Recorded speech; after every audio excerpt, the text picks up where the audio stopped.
Okay, so lovers of philosophy, make we gather here. I say make I briefly talk about philosophy because of say people don't too talk about philosophy and people don't even know the exact meaning of philosophy. Wetin philosophy all about? Wetin e mean? Wetin e fit do? Wetin e fit become? And when you study philosophy, because most people think say if you go study philosophy, you no go believe in God. Meanwhile, they don't know say that people who study philosophy now actually even define God into existence. But the only problem people are having is that when they hear the word God does not exist, they associate it with a lot of things. Forgetting the fact that the entire argument in relation to God does not exist is based on conception. That concept, existence, is the argument, the basis of the entire argument of God is there. So we should understand the fact that philosophy does not actually deny the beingness of God. That God is, but he does not exist. So we should understand that the entire argument is based on the existence of God. That we should know that the word existence is attached to things that we can see, feel, observe, and perceive. That anything outside things that we can perceive does not exist.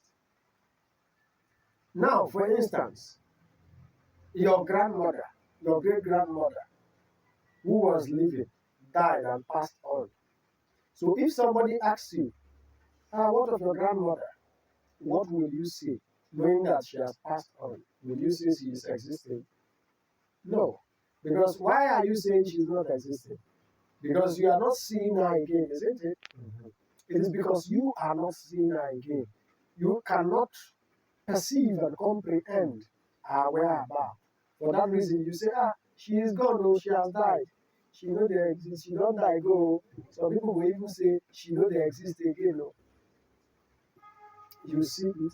So now when you link it to God, that is where the argument begins. The essence why philosophers are arguing that God does not exist.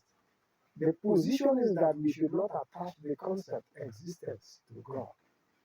That existence is only linked to things that we can see, feel, touch, and observe. That is where the argument is based. However, that is not the main essence why I am here. The main essence is to enlighten scholars and the public what is philosophy.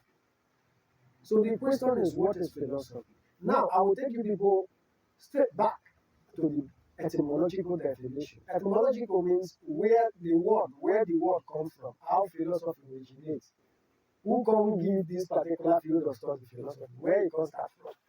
So the word philosophy is derived from two Greek words.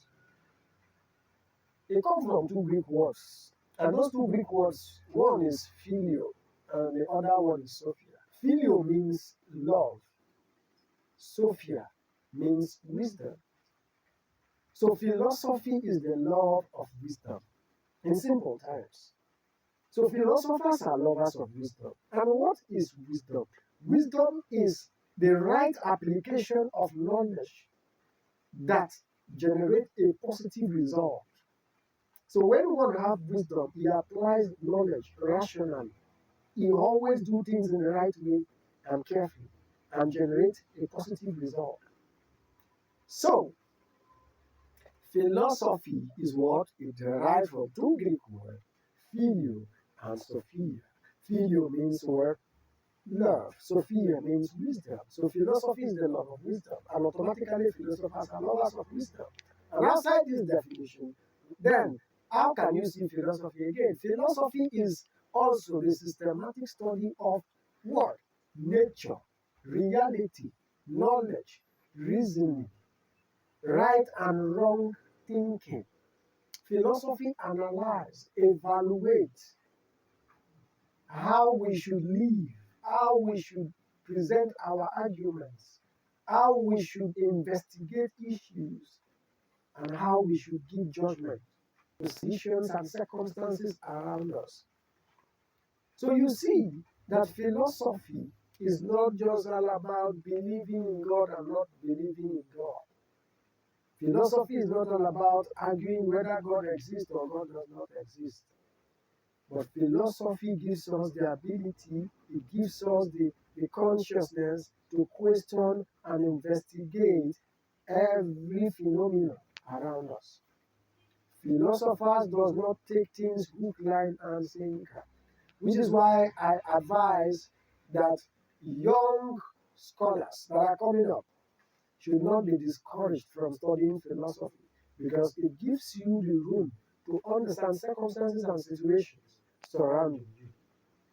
It gives you a consciousness that does not discriminate any religious atmosphere. It gives you the ability to argue and present arguments logically. It gives you the opportunity to distinguish between right and wrong actions. It gives you the ability to understand reality in its generality. Reality means what there is, the consciousness of being. And also, philosophy gives you the room to question science, technology, production, democracy, everything in the universe. So you see the reason why you should study philosophy.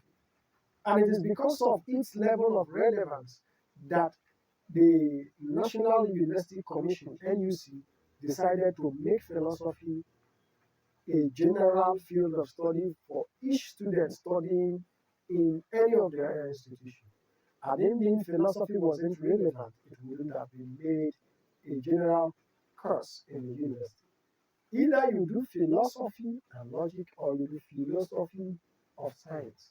All of them are within the range of philosophy. And remember, every one of us is a born philosopher. Why did I say so?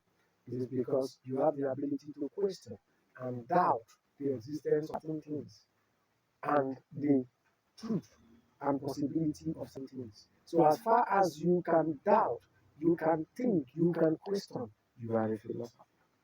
So please let us throw and debunk this wrong conception of philosophers does not believe in God.